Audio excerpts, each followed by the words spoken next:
Start our meeting with our opening prayer, which will be given by Reverend Dean Warburton of the First Congregational Church of Wallingford. Reverend? Let us pray. Loving and gracious God, we are mindful today of a middle school teacher who died at the hands of a student in Nevada. We are mindful of so many people who have died senselessly in situations such as this. We pray for their families. We pray for their communities. This coming week in Wallingford, we will be observing Red Ribbon Week. We certainly pray for the health and well-being of our youth and all those who work with our youth, all those who are there to mentor, teach, guide, support, shepherd the programs that help our youth grow, thrive, succeed. We ask that you would bless our youth, the youth of this community, our families. We ask that you would bless those who work with our youth, who give of their time, who invest their lives, and who make a profound difference. We thank you, loving God, for dedicated people in our community who feel the call and sense the urgency to be good neighbors, good friends, and who long to create peace in our neighborhoods. Grant your blessing upon us in this special week, loving God. Amen. I have the Pledge of Allegiance. I pledge allegiance To the flag of the United States of America and to the republic for which it stands, one nation, under God, indivisible, with liberty and justice for all.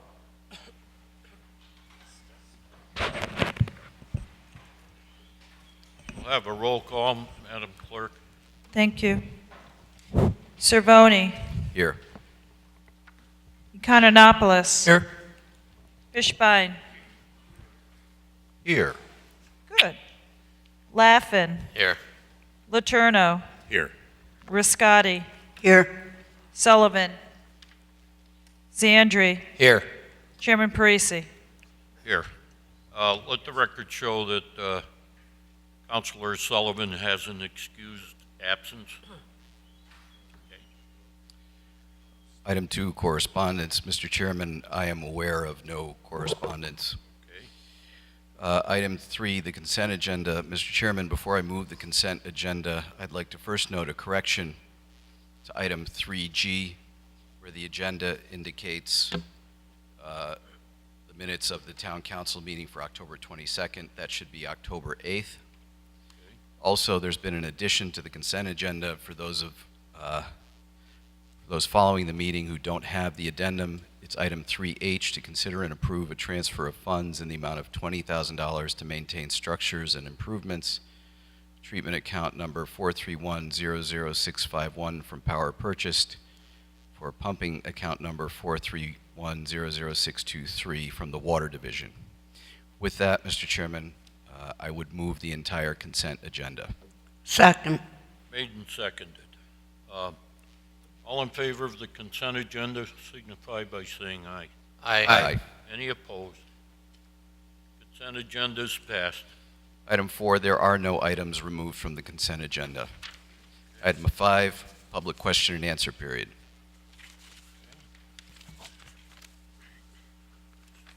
Start that. Take care of it. I gotta get this thing fixed. Thank you. I believe it's Mr. Morgenstein.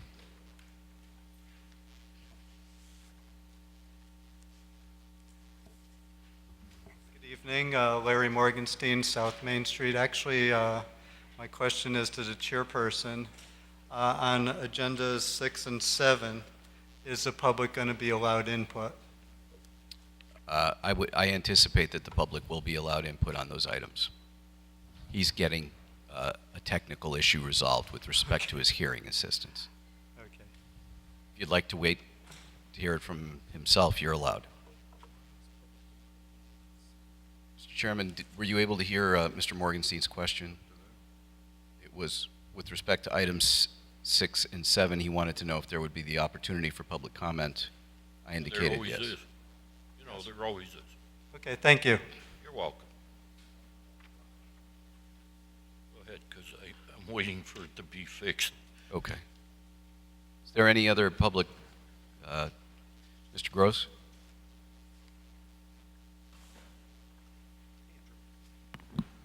Bob Gross, Long Hill Road. I have a question and a comment through the chair to the mayor, and it also goes for the council too. Last week at the regional waste meeting, which is about Covanta and the trash plant here in Wallingford, at the end of the meeting, one of the representatives of Covanta asked if the town was participating, or the towns, there's 5 towns there, Wallingford, Meriden, Cheshire, Hampden, and us, and Wallingford, wondering who's participating in the DEA drug disposal, which will be coming up this weekend at the police stations. And the towns pretty much were all universal in participating. And then Covanta asked a question of the first selectman of North Haven, Mike Frieda, but don't you have a drop box in your town? And he said, yes, we do. But we feel it's that important to the community that we offer numerous ways to remove drugs from the system. Mr. First Selectman Frieda of North Haven at that point also made some statistic, which I don't know to be true or not, but this is what he said, that people who get hooked on prescription drugs, more than 50% of them start from drugs that are within the household. So he feels that it's utterly important that they do it, and other people that were there from other communities, while the mayor was not present at that meeting, were also in concurrence with him about participating with the DEA and all of those other communities, Meriden, Cheshire, North Haven, and Hampden, either have a drop box or are getting a drop box. And I would just hope that the mayor and the police chief would see what the other communities are doing and not be so nervous about having a drop box in our, because if people watch the forum or the mayor talking about the drop box, it seems to be there's not a fear of drugs going in there, but a fear of other items being dropped in the drop box. So hopefully they can overcome that fear for the benefit and the safety of the community. Thank you. I don't know if the mayor wants to comment on that. But. Yes, sir.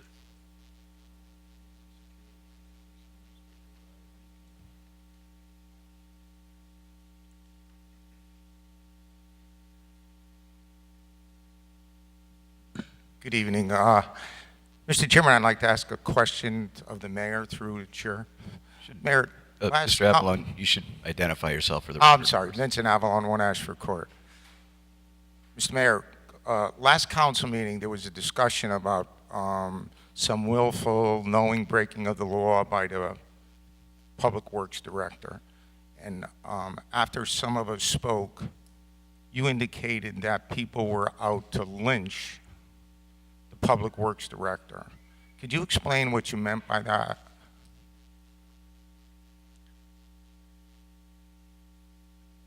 Felt that given the tone and the language being used, it was pretty clear that there was a jury, judge, and executioner at work to determine that Mr. McCauley had acted willfully, maliciously, and well outside of his duties as Public Works Director, and I objected to that.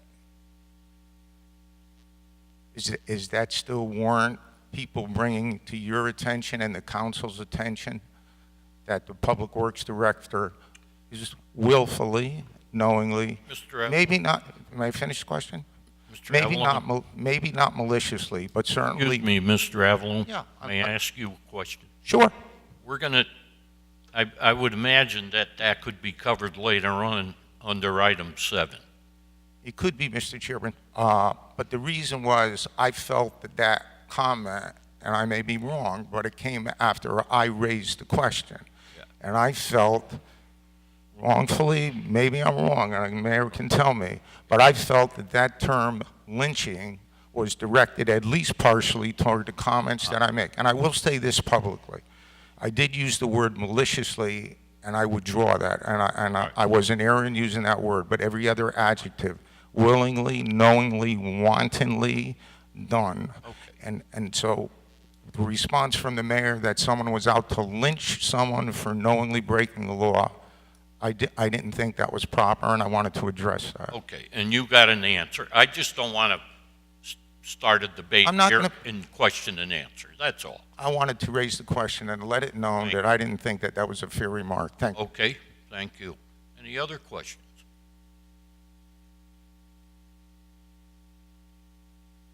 Mr. Gross. Bob Gross, Long Hill Road again. I don't see the controller here, but maybe the mayor, through the chair, might know the answer to this question. FEMA last year was Storm Sandy. It's coming up on a year anniversary. Do you know what did we receive money back from FEMA, and do you know what the reimbursement rate was? I don't have the details. I believe we have received some payments. I don't think all payments have been received. Do you, when it's done, do you know if we could see those numbers? Once we have them, they're a matter of public record. Well, I understand that, but do you, the reason I ask this question is because there's been some discussion about putting on, it was on the council, I think, at one point, the question of hiring a standby crew. And from my understanding of FEMA laws, and I might be wrong, but this is my understanding, when you submit a bill to the government for FEMA, if they weren't under contract with you at the time before the storm, and if you go out and hire somebody at the time of the storm, and it becomes a catastrophe and FEMA is going to give you a reimbursement, you may not submit. Those bills are not normally reimbursable. It normally has to be above your normal expenses. I don't know. And so that's something that the town should take a look at, because nobody's saying anything about public works or anything, but if you have a storm of that nature, if we had somebody under retainer to help the community out, because we had to go out and hire stuff anyway, those are the types of things. But are those reimbursable? That's the question. To my knowledge, expenses incurred as a result of conditions in the disaster are eligible for reimbursement, and I would point to, the outside crews that the electric division brings in. Those are all reimbursable. So you only incur expenses on them once you bring them in. So I do believe, in general, expenses related to response and recovery and mitigation of the disaster are reimbursable. And in the electric, I understand how that's reimbursable, Mr. Mayor, because that is a mutual agreed upon, predetermined, that we have mutual aid agreements with other communities, whether it's CLMP, UI, Quebec Electric, etc. There is a makeup of who's going to go help whom in a storm catastrophe, as we would send people to a storm also, because we're under a mutual aid agreement. I don't think that is a condition to reimbursement. Okay, If well, you it's need something help, you receive it, and those become expenses that are eligible. It's worth something taking a look at. Thank you.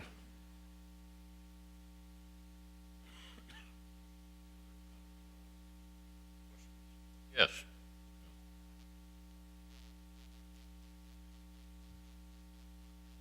Bill Comerford, 5 Broadview Drive. I believe the mayor was on vacation when I asked about accountability with man hours through Public Works, in particular the project known as Kaplan Wooding Wallace Road parking lot. I've been trying as a citizen to try to get the bottom line figure for the cost of what it costs to build the town resident disposal center since November. I've been very diligent. I probably have at least a couple hundred hours invested in my time trying to get something that I thought the CEO of our town, Bill Dickinson, should be able to easily provide me. Scanned the documents. I gave up at over 9,000 man hours in the project. Yeah, Mr. Savoni, it is 9,000. I've got the all the timesheets from the Department of Public Works, and I gave up at that point. My question is this. If the town projects or budgets a project such as this, hypothetically, I believe it was somewhere around $300,000, if the Department of Public Works has no accounting of how many man-hours are projected versus actual, and we still pay out Public Works regardless of how many hours to perform the task, but yet we really don't truly know what it is, how do we then determine what projects stay in-house and which ones go out to bid when we have no idea of the actual cost of the project? And when can I possibly get that number? What you did provide me, Mr. Mayor, was estimated costs. And throughout the course of 3 months, I kept getting dribs and drabs of, you have to add this. The paving was $24,000, then it was $140,000. And the information that you gave me, even up to now, is riddled with errors. So I'm just looking for the actual total number. If it was $1 million, if it was 800,000, if it was 100. And do we, in fact, when we do these projects, keep track of the man-hours worked by Public Works with these, and if not, why? Mr. Comerford, as you well know, $300,000 was not the budget for that project. That's been clearly stated to you multiple times. $300,000 was the amount of a grant that we used to fund the repairs and improvements we were making. That did not include labor, and it did not include some other costs. You were given a copy of all of the capital costs. We do not have a breakout in labor as to man-hours on it. You were informed that. You were told you can get the wage sheets, the time cards, whatever is necessary, that's all public record, and create that record for yourself. We're not going to create that record. So you have received all of the information we have. You don't like the information, I understand that. But that is factually what you have received, and it is accurate. Okay, but herein lies the problem. We don't know how much it cost. Herein is the deployment. That's the answer. Okay? You asked the question. That is the answer. Well, now, that whether you wasn't like the it or question. not is... That isn't the question. The question is I asked specifically, does he hold the Department of Public Works accountable for the man-hours that are projected versus actual for any of these jobs? What Whether did it's you say hanging, was no, projected? can I finish, please? Whether it was a ceiling was tile projected? or a job that is in well excess of 10,000 hours. We did not implement this project with a budget. We implemented it with funds for purchasing of materials. It was then Public Works that provided the manpower to do the work. Obviously, those funds are carefully accounted for. We don't pay people who aren't working. We had sufficient numbers of people dedicated to that work that it was finished. And we believe it has been a wonderful improvement for the resident drop-off area. That project was never budgeted as a project with all costs in one place. It was a Public Works project funded out of an account that dealt with some capital costs, and then the daily operational costs were coming out of the Public Works budget. That is the way it was funded, and it is the way we customarily do business. But all money spent is carefully accounted for. It is not neatly assigned under one label, as Mr. Comerford would like, but we don't do business that way.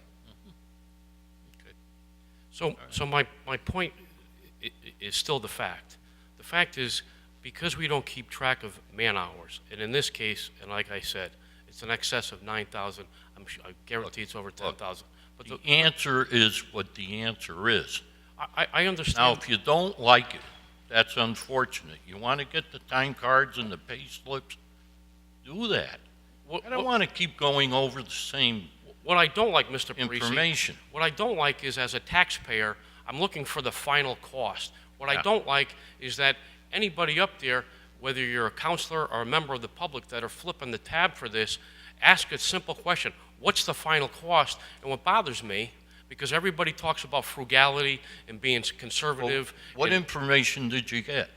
I stated to you before in my emails and my request to be put on this agenda that the information that I got was, number one, it was inaccurate. Number two, it was come in dribs and drabs. I sent Mr. Dickinson a memo saying, you know what, keep all your information, just give me the bottom line and the supportive figures. That's all I wanted, and it doesn't exist. And that should not only bother me, it should bother you, because you guys are the ones that approved the budget. Mr. Chairman, I believe we responded to this last February or March. Okay. And this has been lingering on and on I and know. on until now. Here it is October. Yeah. With the same issues and the same questions. Because I don't have the number. All right, Thank you. thank you. Any other comments, or Mr. Mezzi?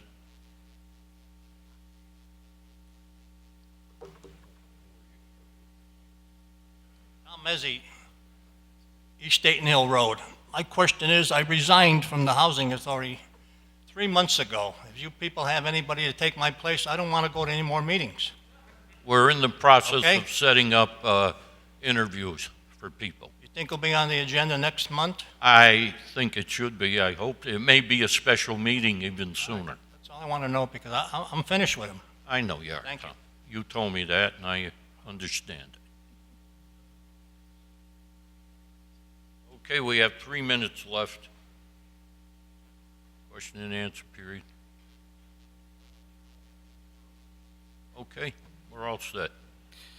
Next item. Item 6, discussion and possible action on RFP for 41 South Main Street, formerly known as the American Legion Building. Counselor John Letourneau. Counselor? Thank you, Mr. Chairman.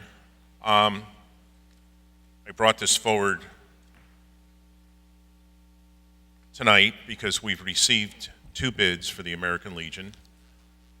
One bid from Aaron and Richard Benham, and another bid, I'm using the word bid, an RFP, I'm sorry.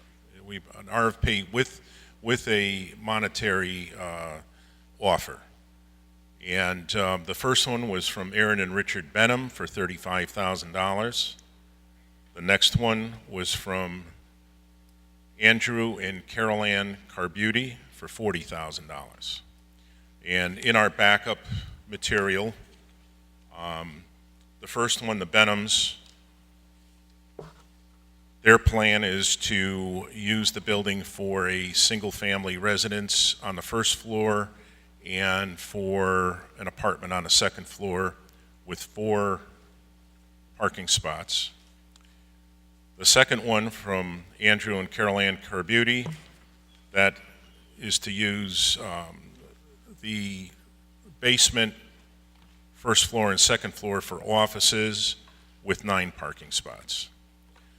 So at this point, I'm going to open it up for discussion to the council and see where you gentlemen want to, ladies and gentlemen, want to go with this.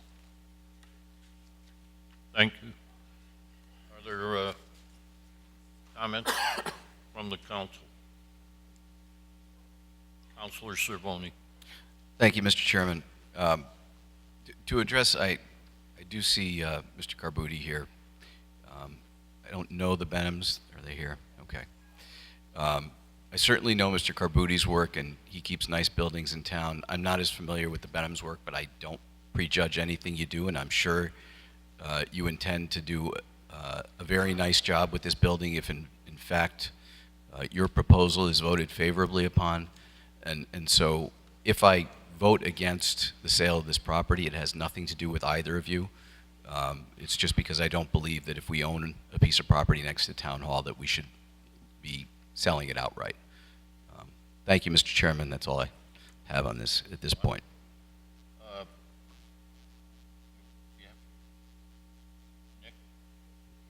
I feel the same exact way. I'm sorry, you feel? No sense saying the same thing. I feel the same way. Right. I've been voting for the non-sale of this property since the beginning, but we were forced to. And at this point, I think it's silly for us to let something go for as little as $30,000, $40,000. I ask any of you here on the council or any of you in the audience, if you owned the property next door and you had an opportunity to sell it for $30,000 or $40,000, would you do it? and I think you would all say no. And I think, I can't think of anything better to do than to put myself in the taxpayer's shoes and put myself in your shoes. And I just can't see releasing a piece of property like this for that little of a price. That's the way I feel. Thank you. Counselor Fishbein. Thank you, Mr. Chairman. When I first got on the council, this issue, I think it was my third meeting that we talked about this, and initially I had voted against selling this. The thought process being that it is next to Town Hall, and I had had other intents for this property, and since that time, we've been injuncted from tearing down the building, and that's an unfortunate situation. The way I look at it at this point is that we've gotten the parking that we had intended. We've expanded the Town Hall parking lot. I walk by this building almost every day. I envision what the property could look like. I'm not happy with the way it looks. I look at these two offers, and I'd like to see a nice porch on this building, and this building enhancing our downtown. I'm happy that there's some money anticipated coming to the town for a portion of the property that we bought years ago. I think that's a good thing. I think putting this property back in the tax rolls is also a good thing. Letting the property linger forever is not a good thing. So, I think I was a swing vote at one point on this. I think there's going to be a swing vote somewhere else tonight, maybe. But I think for the betterment of our town and our taxpayers, putting this property back in the tax rolls and having it rebuilt and being part of the shining star that our town is the right decision. Thank you, Mr. Chairman. Thank you, Counselor. Any other, Counselor Letourneau? Do you have Immediately after they make their comments, right? I'll go after. I think Counselor Fishbein summed it up pretty well. And over the years, this has been kind of a contentious piece of property, but I too would like to see this back on the tax rolls and to save a piece of our parade ground. Both of these projects they're good projects. But we have gone to court, and we have been told we can't tear the building down. We have two offers, so it's going to be very difficult to go back to court now and say we need to tear the building down, and the judge is going to say, well, you have two offers. Why didn't you take one of the two offers?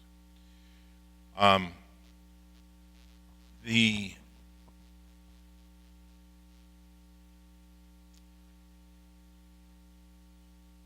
parade ground to Wallingford is a special area, and it has been for years. A lot of people use it, and one of the reasons for saving this building was, if you look at the line of buildings on the parade ground, if you tear this building down or something happens to it, you have a gaping hole there. No matter how well you landscape it, you have a gaping hole. And I visioned, again, with a porch on it, new roof, new paint job. Nothing on the outside can be changed. The inside, they can do whatever they want.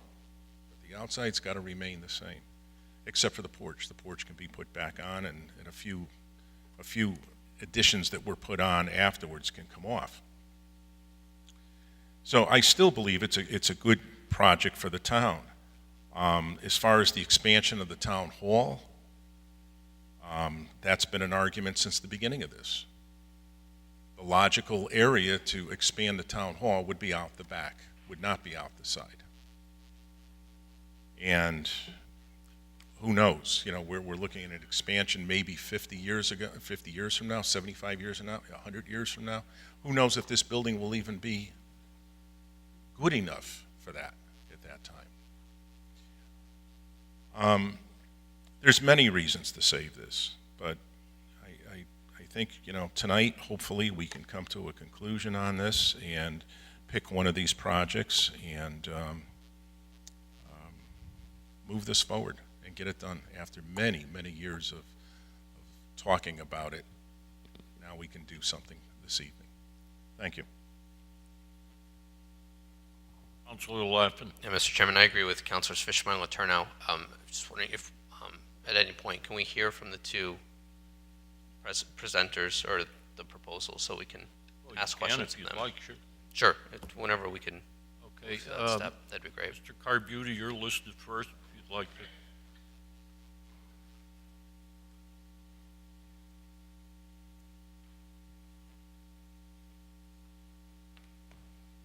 Introduce yourselves for the record, okay?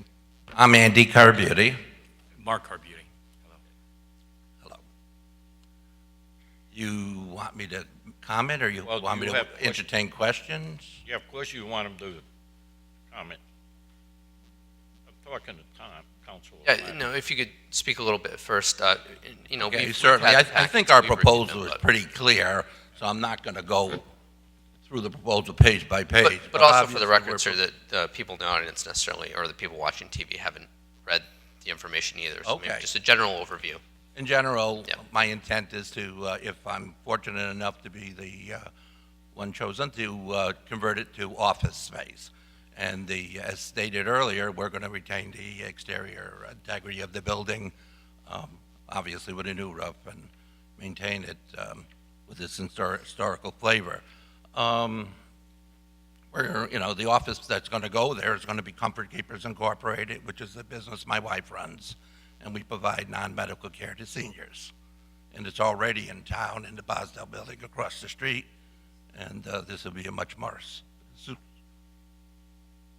I would just point out that it's not provided in the building, it's provided out of their homes. So that would be Yes, the non-medical care is provided in the seniors' homes. Thank you. Basically, that's it. We are going to be converting it into offices. We'll do a very good job on it. I think people, a similar project that we did was my own personal residence at 418 North Main Street. If people would like to ride by, that was an historic building that I live in. We added about 1,700 square feet to the main level. Our intent was to keep it to meet the historical neighborhood of character of the neighborhood, and I think we were successful in doing that. I think I'll entertain questions then. Questions, anybody? Councilor Fishbein? Thank you, Mr. Chairman. Good evening, gentlemen. Is it your intent to restore the front of the building to the way it's been represented to us it was in the past? I'm not clear what was presented to you in the past. There was a wide sweeping porch. That was one of the... Okay, my proposal does not discuss the porch, and it wasn't in any of the documentation that was a desired factor, but certainly I don't want to, infringe on the historical nature of the building. I'm not going to change the exterior.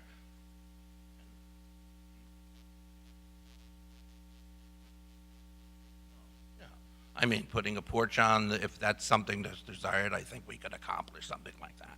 Well, it wasn't a requirement. I'm just trying to get... Well, it wasn't in my proposal, but to be perfectly honest with you, when you're asking, I hadn't considered adding a porch, but I will certainly take a look back, and there was one removed, you're telling me.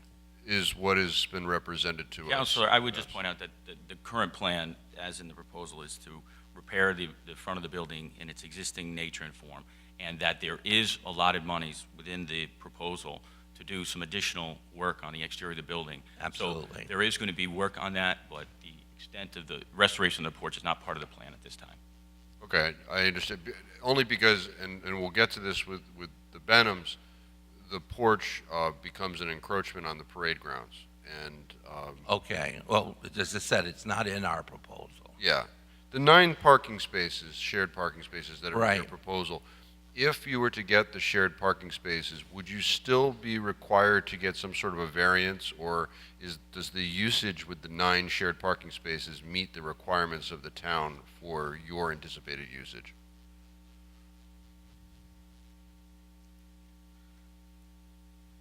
I think it's less, right? Yeah, I think it's less than what would be required by the town, but it could be granted to me as a variance, the 11 spaces that you on the site, and the 9 shared one would be 11. It would meet our needs, the 11 spaces. Yes, so what I'm hearing is that this contract, this offer, is essentially contingent upon planning and zoning, or the ZBA, approving a variance for your usage as well. I believe that the amount of space to be used as an office, I believe it's 250, one parking spot per 250 square feet of space, if I'm not mistaken. And I think based on the office space that would be used, I'm just not sure how they would treat the basement area and whether or not they would include that as office use or not, and whether or not they would require that. But I think that with the 9 spaces and the 2 spaces on the property, because I think that the property could contain 2 spaces of its own, that might be 11, and that might very well be enough. So I think that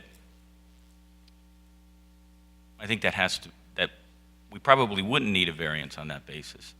Your proposal represents Yes. that you'll utilize the basement as office space. So I think you've characterized it as office space. Right. It's going to Well, skew into the Right park. now, it's what I basically am doing is not really changing the interior layout of the building. And this basement, first floor, and second floor have always been used. And These are the things that I'm balancing in my head, because Yes. the other proposal only needs 4 parking spaces. the other proposal, yes, which is residential, yes. Yes, so if one of the benefits of us acquiring this property was to get the parking, but now we're giving parking back, Well, it's of concern. Well, I would point out that there's two full-time and 1 part-time employees that would be working out of the building. I think that the 9 spots that we have would be more than enough to accommodate the use that we're requesting for the building. But technically, would there be a requirement if the basement were characterized as office space? Potentially, there might be a requirement for an additional variance. But in fact, I doubt that would have any, well, I would state that that would have very little effect on the parking situation back there. So, And they would be shared I don't want spots. to belabor this, but No. is it your intent to use the basement as office space or storage? Probably more storage. Okay, because Yeah, your proposal does say Yes. office space, so. Okay, that's all I had. Thank you, Mr. Chairman. I have one, as I'm reading this, will you have 11 spaces, 2 that exist, plus you're requesting 9 more? That's correct. Correct, I'm reading that correctly? yes. Okay. Well, anyone else? Yeah, Councilor Riscotti. I just have one question, Andy. Yes. You speak of your signs. What kind of a sign? Just signs saying that it's office space or whatever's in there? They would be comfort keeper signs for the business that's there. And we're not asking, as far as the regular signs that are allowed in the front are fine. I was just commenting that we'd like to also put a sign on the rear of the property, a smaller sign for comfort keepers itself.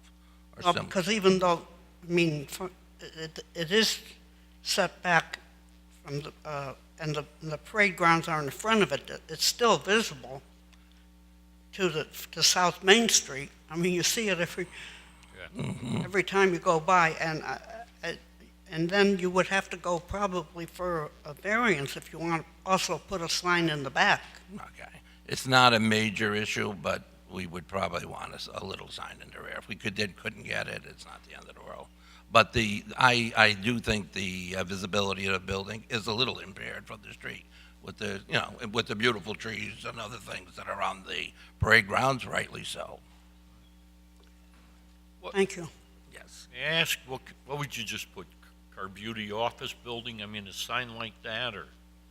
No, my intent, I'm purchasing the building to put my wife's business there, which is Comfort Keepers Incorporated. That will be the sign. They have a pretty much stock sign they provide. It's a franchise business, and it will be for Comfort Keepers. It would meet the size and regulations for the CLB. I'm sure it would. Yes, I was absolutely. trying to envision it. Yeah. So. Councilor Laffin. Thank you. How many people generally work? I'm familiar with, this isn't home care, but it's Comfort similar, Keepers, you're right? saying? Comfort Yes, Keepers. there's 3 employees, my wife, and then 3 additional employees on site. Okay, and so the And I will be in the business, in the building with my personal office. okay, because your What I current do. location, you have less space. If I'm sorry? Your current location, you have less space. Is this the space where the roof collapsed last winter in the storm? Yes, and you're correct. No, that building was 2,500 square feet. Okay.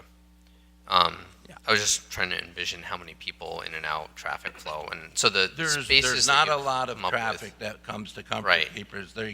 They provide non-medical care to seniors in the seniors' homes. Right, it's a home And base. of usually sorts. their employees go to the seniors' home to interview and determine the needs of those individuals and the hours that will be needed and the services that are provided. Plus, they provide here to hospice as well. Correct, right, okay. Right. That's it for now, yeah, thanks. I'm all set. My question got answered. My question was already answered by Okay. prior question. Any public question? Mr. Rice.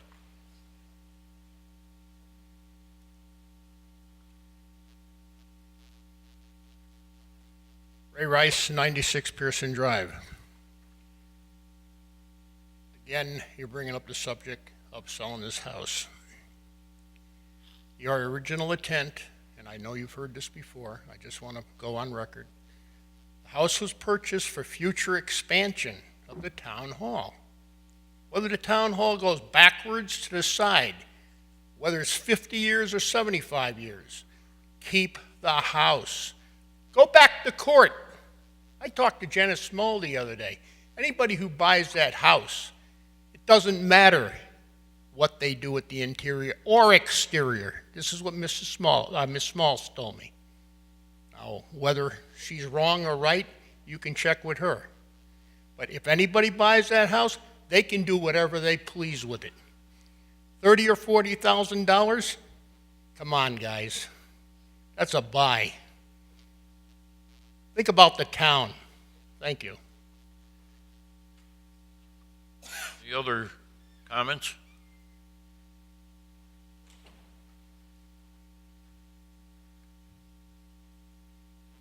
Mr. Mezzi? 18 East Dayton Hill Road. I think I have to agree with Mr. Rice. It's too valuable to give away for $40,000. You paid $190. I don't know how many parking spaces you got.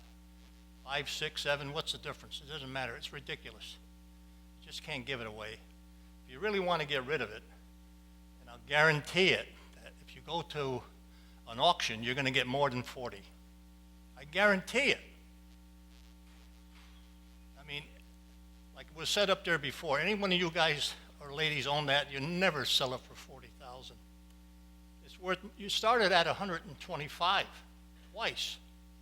Then Peter went for 75, drop off 20, you're down to 55, and now you're talking 40. Come on, let's get with the game. I've been in real estate for 55 years. I think I know a little bit. I don't think you ever did an appraisal, did you? And know exactly what the value was? I don't think that was ever done. It was discussed and voted on, but never followed through.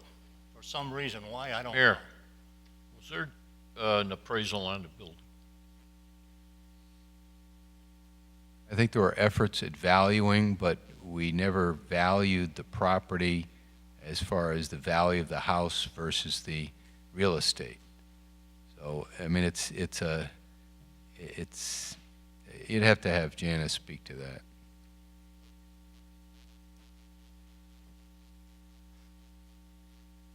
said before, if you want to sell it, go to auction. But I would, if it was me, I would keep it for the town. I've been a taxpayer in this town since the 50s. And I think it's a giveaway. But I'm sitting here, you're the boss up there, you do what you want. Thanks, Tom. Other, yes, ma'am. Chrissy McGrath, 416 Main Street. Why are we stuck on the price? Is there something I missed that we can't budge on the for sale price of this property? Well, this is what their bid is. What they're offering? Right. 2 offers. 2 offers. So we are stuck on it, technically. The other comments?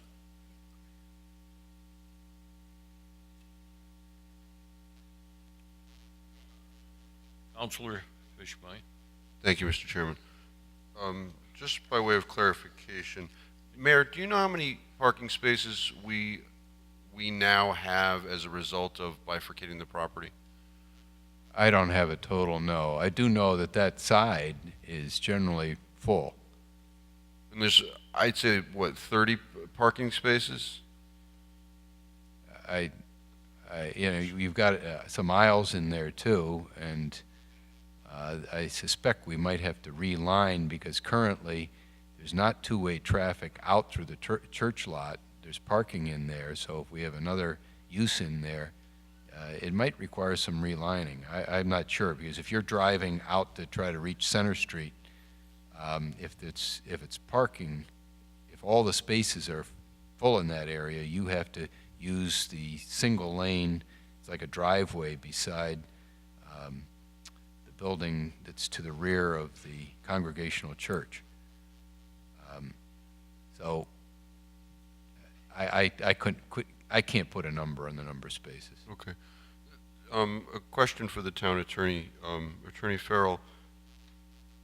A lot of our discussions about this property over the years have been what we envision, what we would like this property to look like. And to Mr. Mezzi's point, or no, I believe it was Mr. Rice, I've never seen a proposed contract that bound the purchaser to meet drawings, representations, anything like that. Is that what is anticipated here, that they'll be bound by some sort of rendering that we can, because we've had lots of drawings of this property.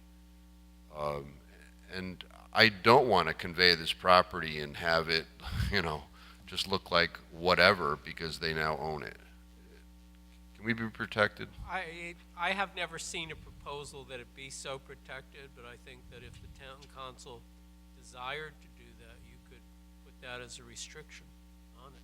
You could sell it that way. And I think that would be to our advantage, so that we didn't end up with, you know, a red and white or whatever, something other than what we would find to be desirable in our downtown. And that is the benefit of not putting this property out to auction. Because if you put it out to auction, high bidder wins it. They can put anything there because now they own it. So that's the rub with the number.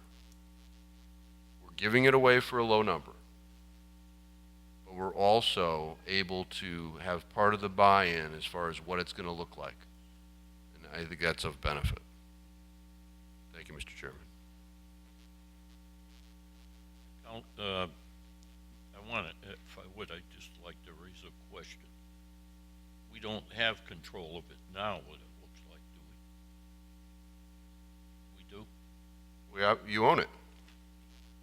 You could paint You're it the tomorrow. owner of No, it. we sell it. But you could sell it and put restrictions on the land records as to, you know, what it has to look like.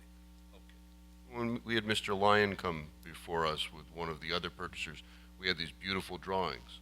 And we could have said, you know, to look like that drawing as shown to us. Unfortunately, we don't have any drawings in this packet. But I'd like to. Why I'm asking that question. I thought it was a good, Councilor Letourneau. There has been some restrictions placed by the court because we had to go back to the court to ask for permission to tear the, somebody wanted to tear the back additions on, the later additions, and we had to get permission from the court in order to do that. And also the side staircase, somebody wanted to take that off, so we had to go back and get permission for that. So there is some restrictions on the outside. The outside has to be kept with its architectural details. They can't remove the cornices, they can't remove the locations of the windows. Anybody can replace the windows, but you can't make them bigger or you can't move them. So there is some restrictions there. The other thing I want to just touch upon was, you know, it came up that this is a low amount. Yeah, we did start at a higher amount, but as time went on, we found out more and more problems with the building. In the last round, we found, basically in the 11th hour, that the sewer line was cut. So that greatly reduced the value of the property.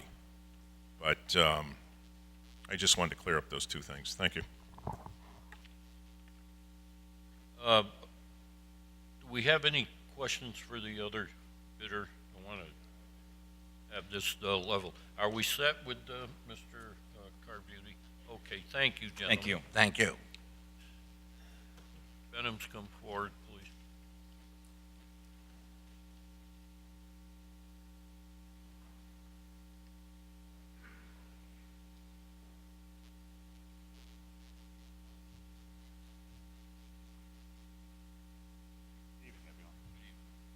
Introduce yourselves for the record, please.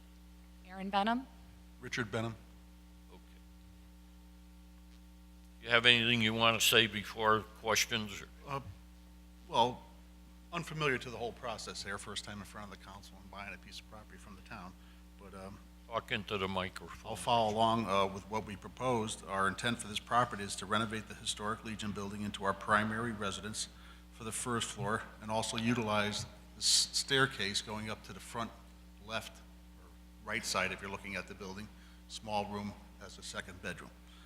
We would remodel the second floor to be converted into an apartment while leaving the third floor and the basement vacant. We asked that we would need 4 parking spots. Throughout the whole process, we knew parking is a major concern, but nowhere in the bid specs did it say that the building came with 2 parking spots. All right, so that would in turn lower our request down to 2 because it already has 2. That's what. So you'd want a total of 4. A total of 4, right. Okay. You have anything, ma'am, you want to add to it, or? I'm trying to let everybody have their moment. Before the fire starts. Okay. Councilor Letourneau and. Good evening. Good evening.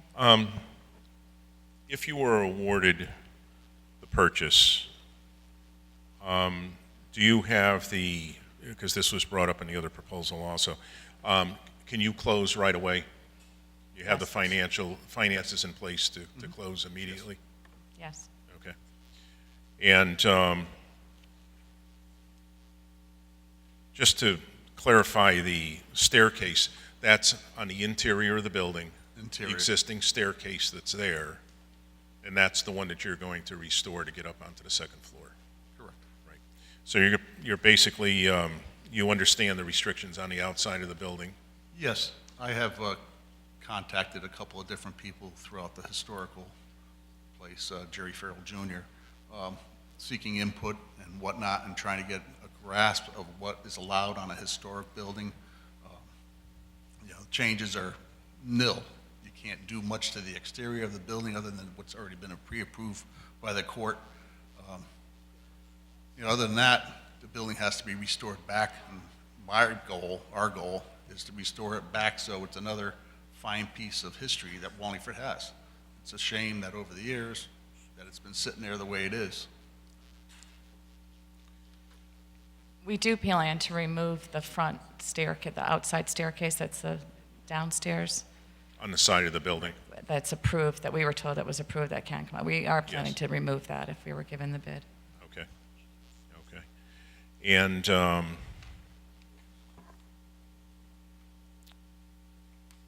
How soon would you start construction? We put in our bid a 9 to 12 months span. Okay.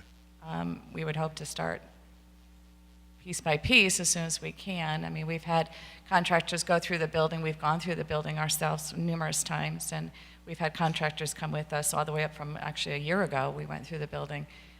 So we would have to sit with them and go through exactly where we would start. But we have some idea of where we would begin. Certainly the roof, the windows, the sewer. Okay, thank you. Counselor Laffin, and then Thank you, Mr. Chairman. Hi, good evening. Do you have any experience renting other properties in town, or do you, just because you talked about renting the other floor?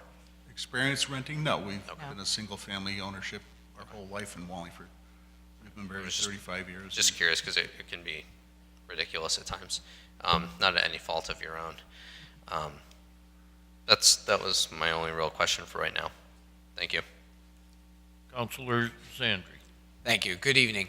I just have a question with respect to the front wraparound porch. If for some reason we're unable to allow you to do the wraparound porch again, does that negate your interest in it, or are you flexible with not being able to rebuild that? We're flexible with that. It's not really in our original bid. We haven't contracted out for that yet. That's certainly not the beginning plans for the building. Because I know that at different points of discussion over this property and the discussion about the porch, there was some discussion around the fact that the footprint of the porch to be rebuilt the way that it originally was might encroach on the parade ground. So and I'm not suggesting that you don't do that. If you're awarded this and it's something you desire to do, I just wanted to make sure if there was suddenly something that said there's no way that this can be done, that it doesn't make it so that you want to back out of the ability to No, that would not be the No. purchase When the we property. first looked at the building a year ago, we didn't even know that was even an option until we saw the photograph of the building So this it would- summer. Right. So it would be the intent to try to restore it, but it's not a game killer if it's unavailable to. Okay, that was my only concern with that. Thank you. Counselor Fishbein. Thank you, Mr. Chairman. Good evening.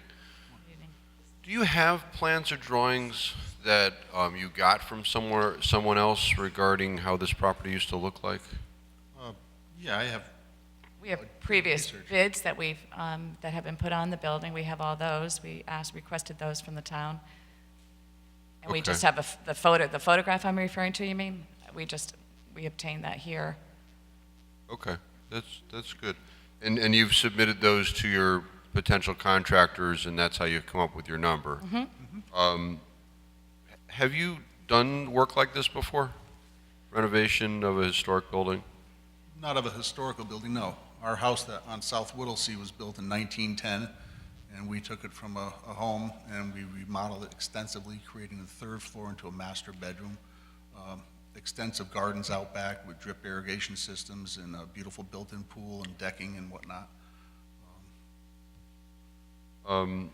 The reason why I ask is between the two bids is a very large disparity in the amount of money that is represented would go into these two properties. The Carbuty proposal says $150,000. Your proposal without construction of the porch, because you represented that you haven't bid out the porch, was $460,000. 406, I believe. 406, okay, still extremely large disparity. Right. In the numbers.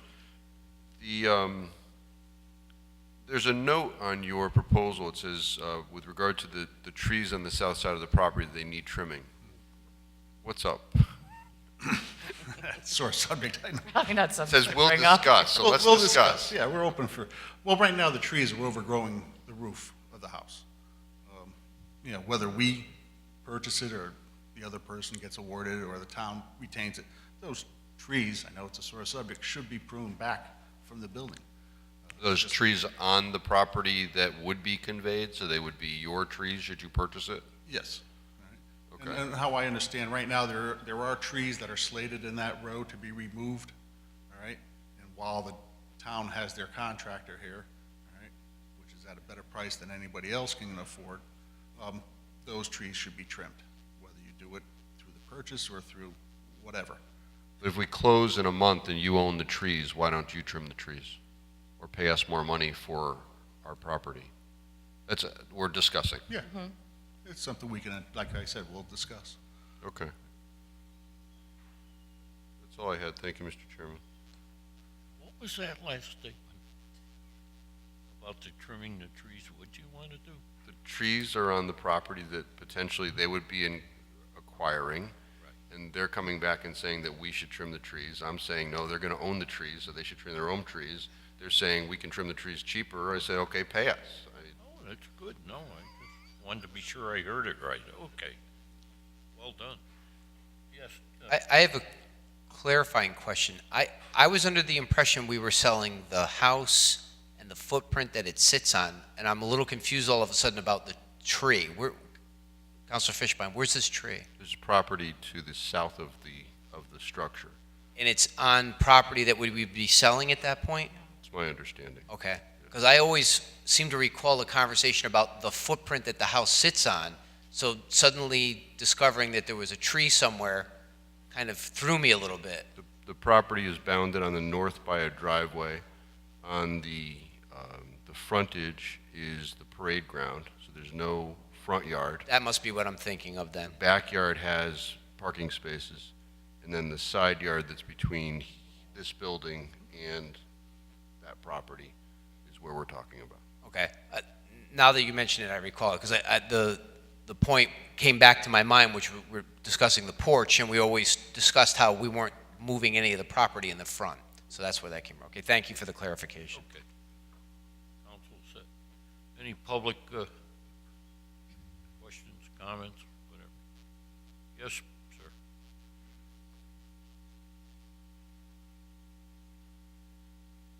Morgenstein, 177 South Main Street.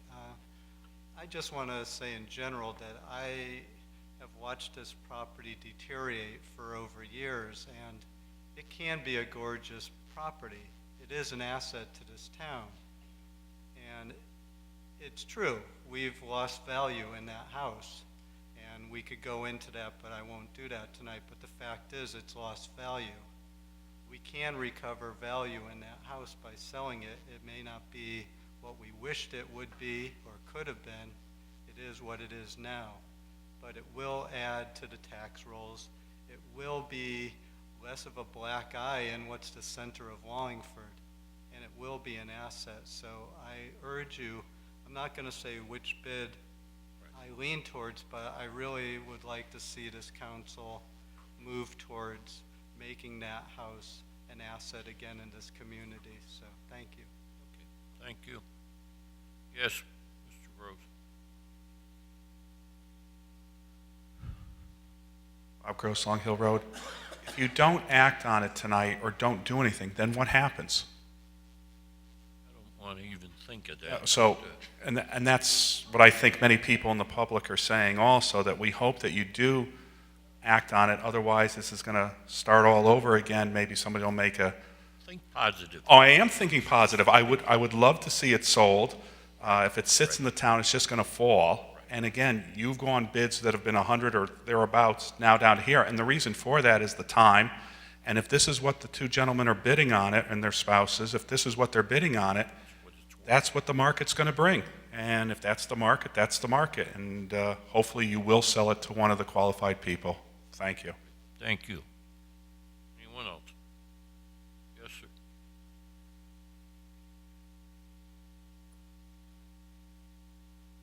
Bill Comerford, 5 Broadview Drive. I concur with Mr. Gross. I commend the Benhams here and Mr. Carbuti also. It's an embarrassment to walk by the property and see 3 or 4 foot trees and seedlings growing out of the gutters for the past 10 years. Place hasn't been painted, roof leaks. It's an embarrassment not only to the taxpayers but the town as a whole. For something like the Benhams to come up and offer $40,000 and dump $400,000 into this property, they should be commended. I'd call it crazy, but That's their choice. It would go on the tax rolls. We clearly bought the property for the parking that we've gained. It's a net gain for whomever. I support what the Benhams do, or excuse me, what they propose. You're not going to have the amount of traffic there, and I would just be concerned about what stipulation there is with the sewer line that apparently was broken on the church parking lot. And who assumes any responsibility, if any, with that breakage, or if it's going to be capped off, and how that plays out. I think that's it. Thank you. Any other comments? Yes, sir.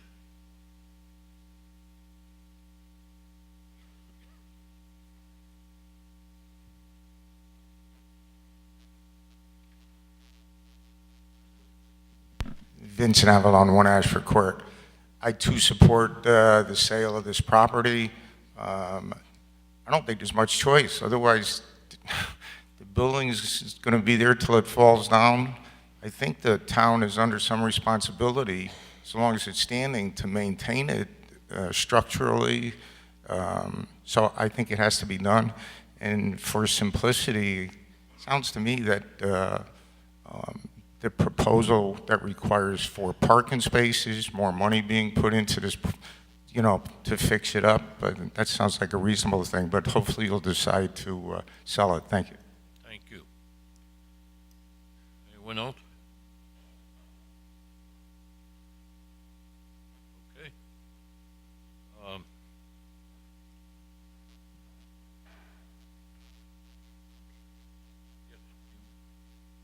to say something? Well, I'd like to make a motion at this time.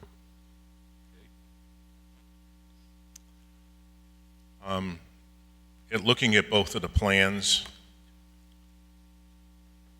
I believe the best use of the property would be a single-family residence with an apartment. And I'd like to make a motion that the property known as 45 South Main Street be sold to Richard. 41. Oh, okay. That would be this building. I almost sold the town hall. I'll take it. Atta boy, John, nice try. Give me some credit. You almost bought a town hall. Bargain. 41 South Main Street, I'd like to sell, make a motion to sell to Aaron and Richard Benham, property known as 41 South Main Street, for the amount of the RFP price of $35,000, with a condition that they present to the council a drawing, architectural drawing of the exterior of what their plans are to be for the exterior of the building. We have no jurisdiction on the inside, but we need to know what you're going to do on the outside.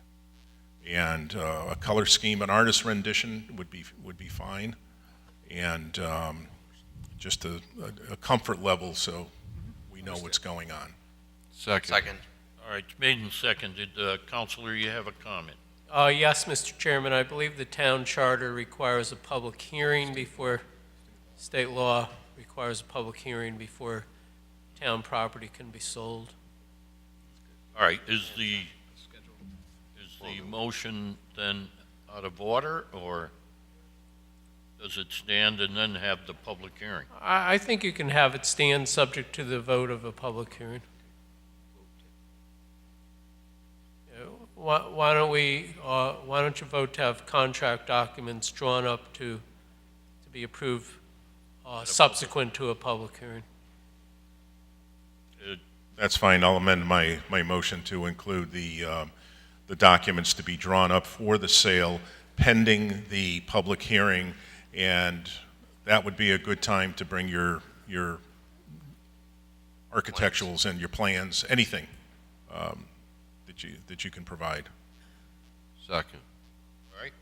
All right. Through Mr. Chairman, could I ask Councilman Letourneau, does his motion include the stipulations he meant, like the facade is to be presented, drawings are to be presented at the public hearing? we can do that. I've requested that, but in the formal motion, yes, that at the public hearing, that you would need to bring your architectural drawing. Is that feasible? I mean, can it be done? It's going to be a month. That could be a month? Sure. All right. So we're going to have to post, right? We're going to have to post notice. It's going to be like a month, right? I would presume to be a month, yes. Okay. I don't think, well, the next meeting's 3 weeks away. It's not 2 weeks. Well, let's give them an extra, the following meeting then, 2 meetings. Well, if it doesn't work, I mean, it'll have to be extended. Right. As long as we're open to that, yeah. All right, so you had a motion and an amendment, or is it? all A in motion and multiple amendments. One motion. one? Is it into one motion? Will you read? It's the all motion? one motion. Read the motion. Sure. Please. We're clear. The property known as 41 South Main Street to be sold to Erin and Richard Benham for the RFP price of $35,000 with the condition of an architectural drawing of the outside building with contracts from the law department to be drawn up for the sale with a public hearing date to be held. Sound okay, Counselor? I mean, Yes. okay. There was a second? Yes. Yes. Okay. The council have discussion on the motion. Counselor Zandri. I just have a comment. I'd like to thank both bidders for coming forward with their plans. I think they're both very well suited for the area. I'm also going to be favoring the single-family home, mainly because, well, with the apartment, mainly because of the burden that it eases on the parking for requiring less spaces. But I think both proposals were offered much merit to the building, and I appreciate both of you for coming forward. Thank you very much. Any other? I'd just like to echo those comments. I would echo Counselor Zandri's comments also. We're all set? Clerk, I'd like to have a roll call, please. Certainly. Cervoni. No. Economopoulos. No? Fishbein. Yes. Laffin. Yes. Letourneau. Riscotti. No? Zandri. Yes. Chairman Parisi. Yes. The motion passes. Amen. Can I go back to selling the town hall again now? No. Thank you. I don't want it. You just sit there and please don't say anything for a while. Thank you. Okay. Item 7?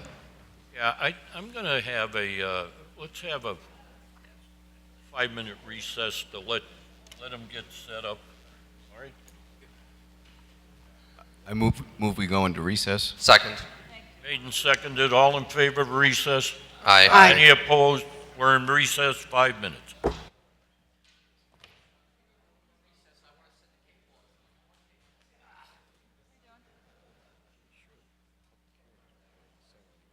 believe you're right. I believe you're right. Do you have any executive session? Number 8?